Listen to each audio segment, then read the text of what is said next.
capacitation of the Public Service Academy to make it self-reliant and fully operational is high on the public service agenda for 2022.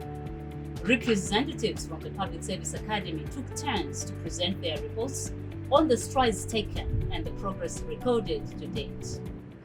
When the steering committee came into office, they responded to the call of duty by the Public Service Commission by coming up with an inception report which clearly defined the roadmap with regards to the responsibilities, the assignment they are going to undertake from day one in terms of operationalizing the Public Service Academy.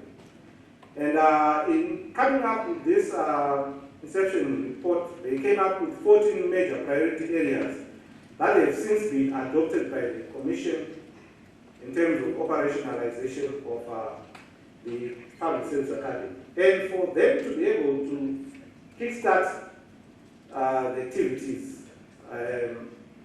under the Public Service Academy, they went on to divide themselves into specialized subcommittees that look at specific specialized areas for effective production of the necessary outputs that are expected. So they have divided themselves into particular teams where there are 3 or 4 committee members who are leading in terms of spearheading the priority outputs that have been set for them. And I'm not going to get into more detail with regards to that. Let me go on to what has been achieved so far in terms of priority areas. There are 2 major outputs that have been delivered by the steering committee as of 31 December, where they managed to come up with a medium to long-term strategic framework that will guide operationalization of the Academy.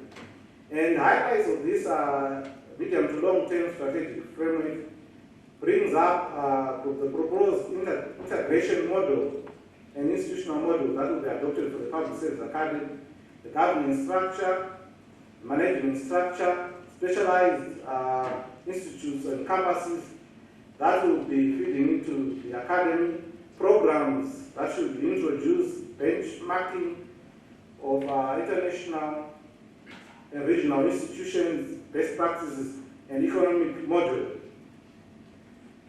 I'll jump maybe on the institutional model, maybe I'll just spare a minute on that one. It is the model that will be adopted is that of having one center being identified and targeted as being the headquarters of the Public Service Academy.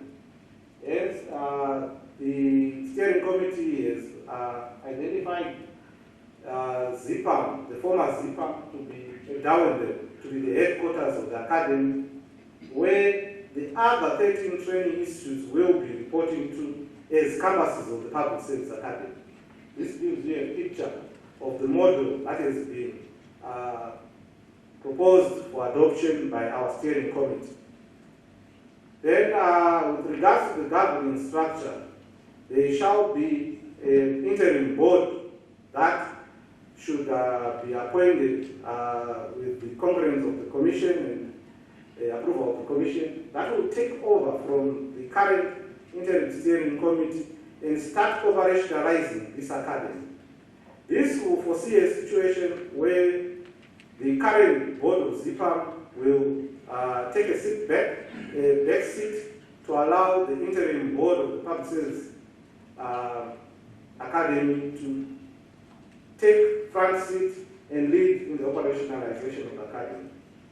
A management structure was proposed. I won't go into detail.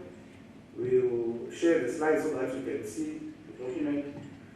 But basically, in terms of the integration process that has been set forth under the Public Service Academy, this will see a situation where there shall be a seamless relationship in terms of operations between the former ZIPAM and the public service training institutes. There shall be a clear form of reporting in terms of the coordination of training programs under the Public Service Academy. In terms of other priority programs that are underway, I'll just run through. They are currently reviewing the training policy that will see a new set of principles and standards of training that is set for the public service, and also ensure that we link performance, training, and advancement procedures, career progression in the public service. Next slide, please.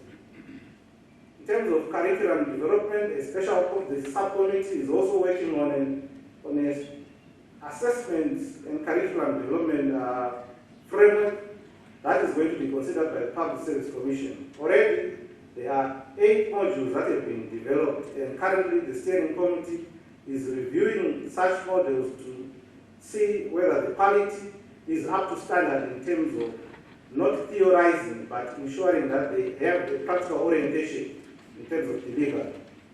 They are also muted the development of 9 more modules, which we have since started to develop, with 2 currently underway with the support of our development partners, UNDP.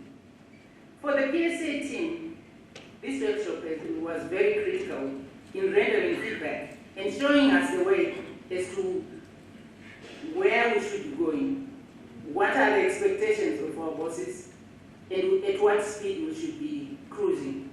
Your team has done all the expected paperwork and the think tanking that goes with it. We are aware, among others, that the launch is overdue, and we accept. On this, once the paperwork is ready, we need to take some tangible steps, practical steps, to make the launch meaningful and worth your while. 2, devolution has already commenced, and the reassignment of duties is in progress or has already been done. So we are running behind the schedule because this calls for drivers, that is yourselves, drivers that know the direction and can advise the passengers accordingly. The drivers of the vehicles are our coordinators and the respective provincial teammates.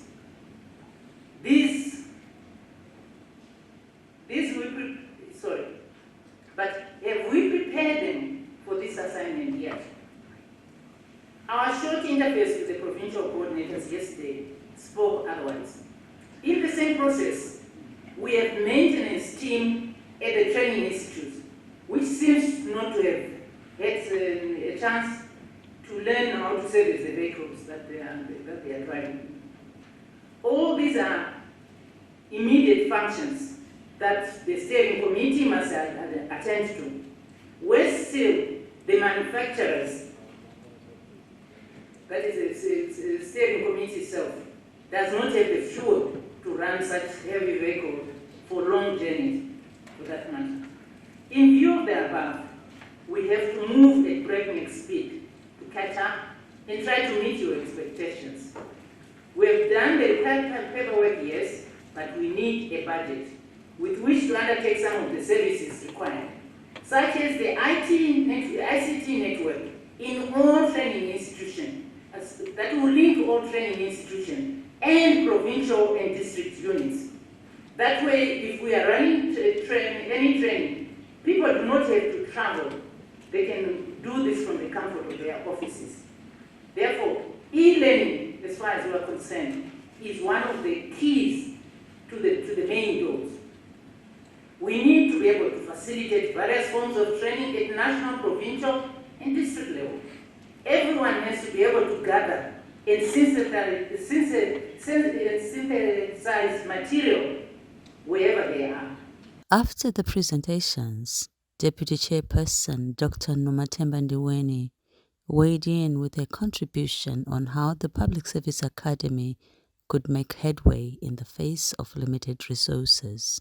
I was thinking that it would be strategic to increase the MOUs signed with the universities and such like, so that you've got capacity to provide whatever training may be required, which you cannot imagine right now.